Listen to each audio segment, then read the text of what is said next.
IVF ಒಂದೇನೋ option, IVF ಅಲ್ಲಿ donor option ಬೇಕಾಗತ್ತಾ ಅಂತ ಕೇಳ್ತಿರ್ತಾರೆ.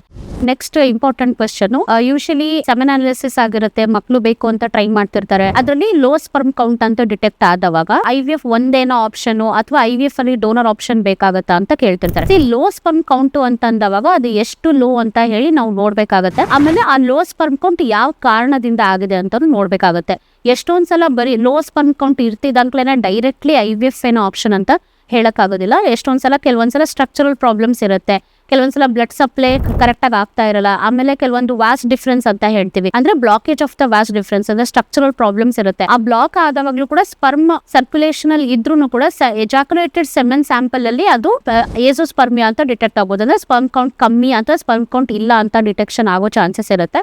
ಸೊ ಅದನ್ನ ನಾವು ಡೀಟೇಲ್ ಆಗಿ ಎವ್ಯಾಲ್ಯೂಯೇಷನ್ ಮಾಡಿದಾಗಲೇ ಗೊತ್ತಾಗುತ್ತೆ. ಸೊ ಯಾವಾಗಲೂ ಲೋ ಸ್ಪರ್ಮ್ ಕೌಂಟ್ ಅಂತ ಹೇಳಿ ನೀವು ಇಮಿಡಿಯೇಟ್ಲಿ ಗಾಬರಿ ಆಗ್ಬೋದು, ಅಥವಾ IVF ಡೋನರ್ ಬೇಕಾಗುತ್ತೆ ಅಂತ ಹೇಳಿ ಇಮಿಡಿಯೇಟ್ಲಿ ಗಾಬರಿ ಆಗೋ ಅವಶ್ಯಕತೆ ಇಲ್ಲ. ಅದನ್ನ ನಾವು ಸ್ವಲ್ಪ ಡೀಟೇಲ್ ಆಗಿ ಪರೀಕ್ಷೆ ಮಾಡಿದವಾಗ, ಡೀಟೇಲ್ ಆಗಿ ಕೆಲವೊಂದು ಬೇರೆ ಬ್ಲಡ್ ಟೆಸ್ಟ್ಗಳು, ಕೆಲವೊಂದು ಹಾರ್ಮೋನ್ ಟೆಸ್ಟ್ಗಳೆಲ್ಲ ಮಾಡಿದವಾಗ ಅದಕ್ಕೆ ಟ್ರೀಟ್ಮೆಂಟ್ ಕೊಟ್ಬಿಟ್ಟು ಅದು ಮತ್ತೆ ತಿರ್ಗಾ without the donor also IVF ಅಲ್ಲಿ ಅಥವಾ IUI ಸೈಕಲ್ಸ್ ಅಲ್ಲಿ ಪ್ರೆಗ್ನೆನ್ಸಿ ಆಗುವಂತ ಚಾನ್ಸಸ್ ಇರುತ್ತೆ. ಇದ್ರ ಬಗ್ಗೆ ಡೀಟೇಲ್ ಬೇಕಾದ್ರೆ ನಾನು ನೆಕ್ಸ್ಟ್ ವಿಡಿಯೋದಲ್ಲಿ ಹೇಳ್ತೀನಿ. ನಿಮ್ಮ ಫ್ರೆಂಡ್ಸಿಗೆ ಮತ್ತೆ ಯಾರಿಗೆ ಇದ್ರ ಅವಶ್ಯಕತೆ ಅದನ್ನ ನೀವು ಶೇರ್ ಮಾಡ್ಬೋದು. Thank you.